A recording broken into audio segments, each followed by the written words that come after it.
au niveau de la Corrèze, c'est pas une expérimentation, c'est un déploiement. Ça veut dire que c'est pour l'ensemble des enseignants de collège et l'ensemble des élèves de collège. C'est une opération qui a commencé en 2008. Et c'est une opération, et c'est aussi une différence qu'il faut noter parce que ça implique beaucoup de choses par la suite. C'est une opération qui a été voulue par la collectivité territoriale. Ça veut dire que l'Éducation nationale accompagne une opération voulue par la collectivité. Ce qui veut dire que les ordinateurs en 2008 et les tablettes depuis 2 ans sont confiés aux familles et aux élèves par la collectivité. Ça veut dire quoi? Ça veut dire que les tablettes sont réellement, au niveau de la Corrèze, des outils qui sont les outils personnels des élèves. Ce qui veut dire qu'ils peuvent les utiliser aussi bien à la maison que dans le cadre de l'établissement.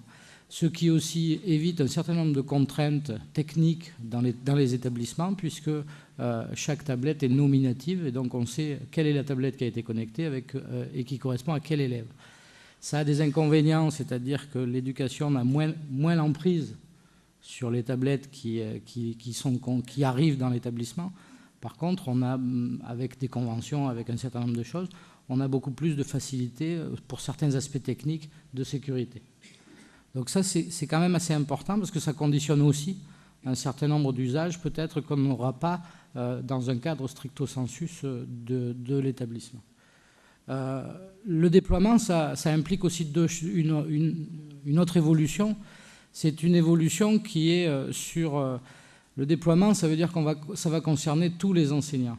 Ça va concerner les geeks, comme on les appelle, ça va concerner les enseignants qui ont des velléités à utiliser un petit peu les nouvelles technologies, ça va concerner ceux qui n'ont pas du tout envie de les utiliser. Et on s'aperçoit qu'il faut du temps.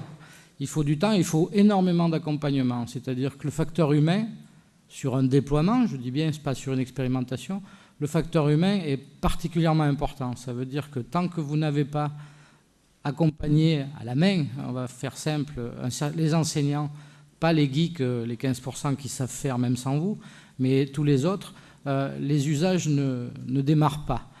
Les usages ne démarrent pas parce que la moindre petite raison, une petite raison technique, une petite raison le Wi-Fi qui a planté, une petite raison sur le manuel, c'est pas celui que je voulais, tout ça, ça fait en sorte que les gens ne s'y mettent pas forcément. Et donc un accompagnement est nécessaire et est indispensable à l'émergence.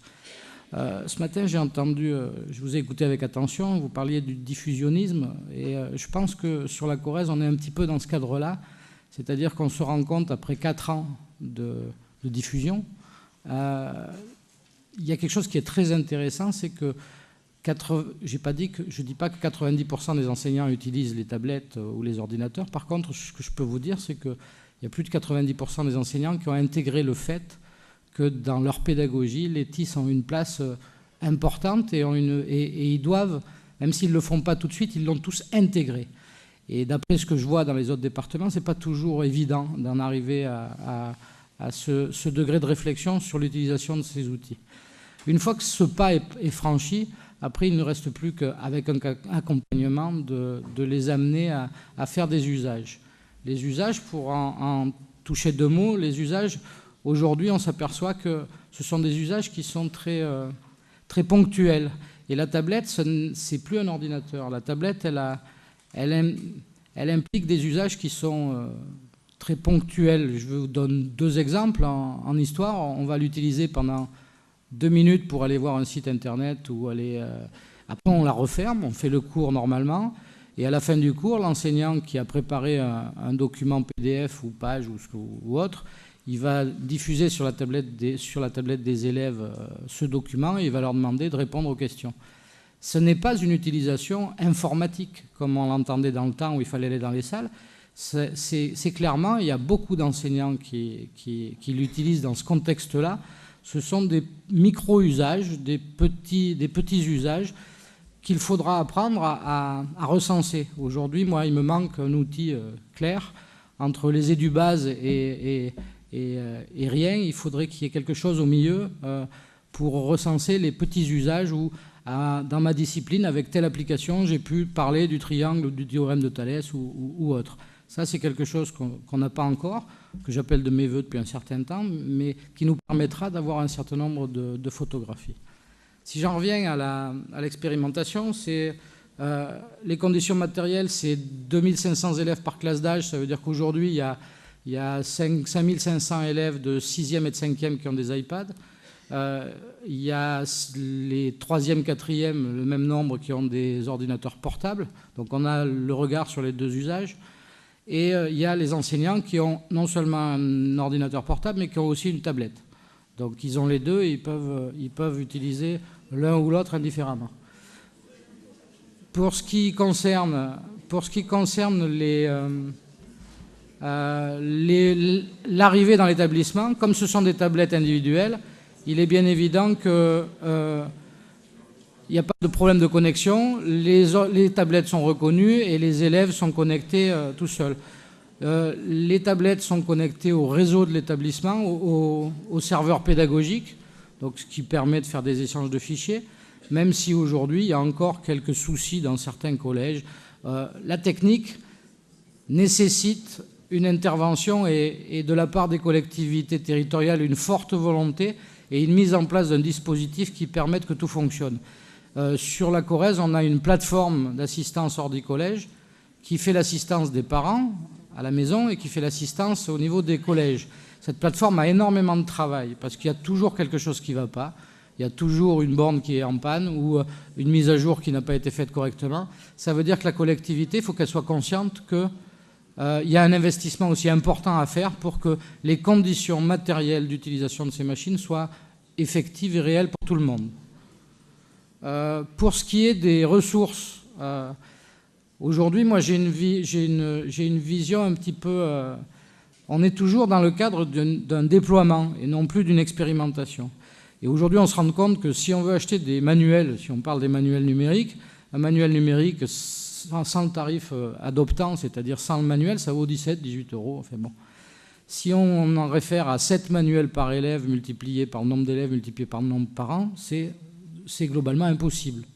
Donc le modèle aujourd'hui de diffusion, il est à revoir pour plusieurs raisons. La première, c'est qu'on se rend compte en Corrèze, et je pense ailleurs aussi, que les enseignants, avec ces nouveaux outils, sont aussi capables de fabriquer leurs propres ressources et de les faire de façon qualitative. Ça, c'est la première chose. La deuxième chose, c'est qu'on se rend compte que les ressources, elles sont utilisées. Un manuel, par exemple, numérique, il est souvent utilisé, vous l'avez dit ce matin, que sur 10% de ce qu'on a acheté, et ce qui est quand même dommage parce qu'on a envie d'utiliser l'autre manuel de l'autre éditeur. Et donc, aujourd'hui, pour nous, il y a quelque chose à revoir. La réflexion qui est en train de se faire au niveau, à mon niveau en tout cas, c'est une réflexion sur ce que pourrait être une médiathèque numérique globale. C'est-à-dire que, à l'instar de ce qui existe dans les médiathèques actuelles, dans le réseau Sérène ou ailleurs, on a un abonnement et on bénéficie de l'ensemble des ressources qui sont disponibles dans cette médiathèque. Pourquoi ne pas essayer de répercuter ce modèle en le mélangeant avec le modèle de Deezer, par exemple, qui permet de redonner une quote-part de ce qui a été donné en abonnement à ceux qui diffusent les ressources. Et ça aurait un effet extrêmement bénéfique dans le sens où les éditeurs classiques pourraient continuer à fournir des ressources dans cette médiathèque. Les éditeurs publics pourraient bien évidemment en mettre. Et si tant est que dans ces médiathèques, il y a des personnels qui sont qualifiés, on pourrait aussi y mettre tout un tas de ressources qui sont fabriquées par les enseignants, dans la mesure où elles seraient indexées par les gens dont c'est le métier. Donc voilà un petit peu l'état de réflexion, nous, qu'on a au niveau corrézien.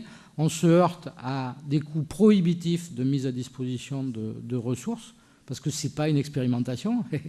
Ça fait beaucoup de manuels à mettre en œuvre. Donc on essaye de trouver des solutions aujourd'hui pour y faire face.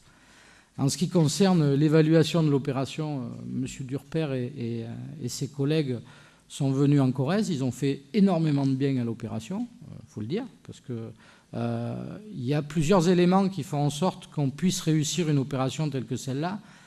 C'est un problème, je l'ai dit tout à l'heure, c'est un problème humain. Pour que ça fonctionne, il faut que les enseignants ils soient bien sûr dotés, qu'ils aient les moyens, qu'ils soient aussi formés. Et pour qu'ils soient formés, il faut que leur chef d'établissement soit capable de leur trouver des moments de formation. Et ce n'est pas le cas pour tous. Il faut qu'ils soient aidés et accompagnés par leurs IPR. C'est-à-dire que les IPR, il faut absolument que formés à l'utilisation de ce type d'outils et qu'ils soient prescriptifs aussi sur les utilisations de ces matériels. Donc on a dit les chefs d'établissement, les enseignants, les IPR, et j'ai dit tout à l'heure, au niveau de la formation de base, il faut que ce soit pris en compte dans les plans académiques de formation, dans les formations de proximité, même je ne sais pas si ça s'appelle comme ça ici. Bref, il faut que tous les acteurs, y compris les CRDP, CDDP, soient en mesure d'accompagner au plus près les enseignants dans leurs possibilités d'action. J'ai bien dit pas dans l'informatique de ces tablettes, mais dans des micro-usages qui peuvent leur permettre d'accompagner leurs cours au quotidien. Voilà, j'ai fait, je ne sais pas si j'ai oublié des choses. Je voulais juste rajouter une chose par rapport à ce qui a été dit ce matin. Ce qui a été dit ce matin, c'est que, enfin je l'ai compris comme ça, c'est que il y avait, on parlait de matériel, qu'il fallait un clavier ou pas de clavier. Pour moi, les tablettes, elles se suffisent à elles-mêmes. Et vous avez bien dit que c'est ces usages-là qu'on voit aujourd'hui arriver énormément en Corrèze, qui finalement, on se rend compte que le clavier, il n'est pas demandé. L'USB n'est plus demandé. Le clavier n'est plus demandé. Le tableur Excel a été demandé par les profs de maths, il n'est plus demandé. Ce que je veux dire, c'est qu'on a un certain nombre de fantasmes sur les utilisations de ce type de matériel. C'est des fantasmes qui sont souvent liés à nos propres pratiques. Et tant que les gens qui achètent et qui prescrivent l'utilisation de ce type d'outils le prescrivent en fonction de leurs propres usages et de leurs propres... ça ne pourra pas fonctionner. Ce qui compte, c'est parce que nous, on a comme difficulté à utiliser une tablette, parce que moi j'en ai comme les autres, avec le clavier, etc. Quand vous voyez des élèves de 6e en train d'utiliser le clavier, pour eux, ça n'est absolument pas un problème.